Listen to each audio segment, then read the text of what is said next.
নমস্কাৰ আপোনালোকে চাই আছে টেকন'ফোকন ইউটিউব চেনেল। আজি আমি এটা কথা ডিছকাছ কৰিবলৈ যাম যে বহুতে যেতিয়া প্ৰথমতে এটা লেপটপ ল'বলৈ যায় তেওঁলোকে কনফিউজন হৈ থাকে এটা কথাই যে মই গ্ৰাফিক্স কাৰ্ড থকা লেপটপ লওঁ নে গ্ৰাফিক্স কাৰ্ড নথকা লেপটপ লওঁ। তো তেতিয়াহ'লে আপুনি প্ৰথমতে জানি ল'ব লাগিব যে গ্ৰাফিক্স কাৰ্ড থাকিলে কি হয় নাথাকিলে কি হয়। তো আপোনাৰ প্ৰথম কথা হ'ল যে আপুনি কিহৰ কাৰণে লেপটপটো ইউজ কৰিব এইটো আপুনি প্ৰথমতে নিজে ভাবি ল'ব লাগিব যে মই কিহৰ কাৰণে ইউজ কৰিম। যদি আপুনি অফিচ পাৰপাছত ইউজ কৰে অকল ৱৰ্ড এক্সেল পাৱাৰ পইণ্ট তাৰপৰা কিছুমান নোটছ বনায় ৱেব ব্ৰাউজিং কৰে বা আপোনাৰ বাকী কিছুমান নৰ্মেল যেনেকৈ কাম থাকে টেলি হয় কিছুমান সেইখিনি কাৰণে যদি আপুনি ইউজ কৰে তেতিয়াহ'লে আপোনাৰ গ্ৰাফিক্স কাৰ্ডৰ কোনো প্ৰয়োজন নাথাকে। যদি আপুনি ভাবে যে পিছত মই অলপ হ'লেও গেম খেলিম তেতিয়া আপোনাৰ গ্ৰাফিক্স কাৰ্ড দৰকাৰ হ'ব।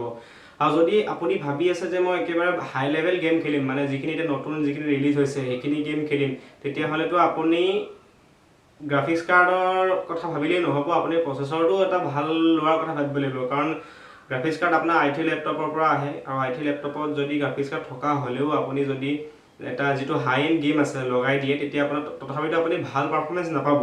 তো সেইটো কাৰণে মই ইমানখিনি বুজাব নাযাওঁ, সেইটো কাৰণে এটা বেলেগ ভিডিঅ' বনাম আপোনাৰ গেমিঙৰ বিষয়ে। তো এতিয়া আপোনাক ক'বলৈ গৈছোঁ তো যদি আপুনি ষ্টুডেণ্ট হয় অকল আপুনি অফিচৰ কাম যেনেকৈ মানে MS অফিচৰ কাম ৱৰ্ড এক্সেল এইখিনি যদি কৰিম বুলি ভাবিছে তেতিয়া আপোনাৰ গ্ৰাফিক্স কাৰ্ডৰ কোনো প্ৰয়োজন নাই বুলি মই ভাবোঁ। আৰু আপুনি যদি ফিউচাৰৰ কাৰণে ল'ম বুলি ভাবিছে তেতিয়া আপুনি গ্ৰাফিক্স কাৰ্ডৰ লগতে আপুনি প্ৰচেছৰটো আপুনি ডিচিশ্যনটো ল'ব লাগিব যে i5 ল'ম নে মই i7 ল'ম। তো যদি আপুনি বেছিক লেপটপ আপোনাৰ একদম মানে বাজেটত এৰাউণ্ড 30 to 35,000 ল'ম বুলি ভাবিছে তেতিয়া আপোনাৰ গ্ৰাফিক্স কাৰ্ড নোহোৱা লেপটপটো ল'লে ভাল হ'ব। তেতিয়া আপোনাৰ সেইখিনি কাম কৰিব পাৰিব আৰু নৰ্মেল গেম আপুনি চলাব পাৰিব গ্ৰাফিক্স কাৰ্ড নাথাকিলেও লেপটপত। খালি নতুনখিনি নহয়, আজিকালি যিখিনি GTA 5 ওলাইছে উইচক্ৰাফ্ট ওলাইছে এইখিনি গেম আপোনাৰ i3 ভালকৈ নচলে, গ্ৰাফিক্স কাৰ্ড থাকিলেও নচলে। তাত গ্ৰাফিক্স কাৰ্ড নাথাকিলেও নচলে গ্ৰাফিক্স কাৰ্ড থাকিলেও নচলে।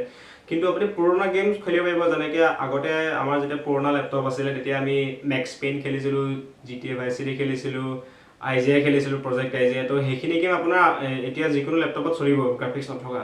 কিন্তু যদি আপুনি গেম নেখেলে তেতিয়া গ্ৰাফিক্স থকা লেপটপ লৈ আপুনি পইচাখিনি এনেই ৱেষ্ট কৰাৰ কোনো দৰকাৰ নাই। আৰু যদি আপুনি গেমেই খেলিম বুলি ভাবিছে তেতিয়াহ'লে আপুনি i3 লেপটপ লৈ কোনো লাভ নাই। আপুনি মিনিমাম i5 8GB ৰেম আৰু আপোনাৰ 2GB মিনিমাম গ্ৰাফিক্স থকা লেপটপ ল'বই লাগিব, তেতিয়াহে আপুনি বেছিক গেমখিনি খেলিব পাৰিব।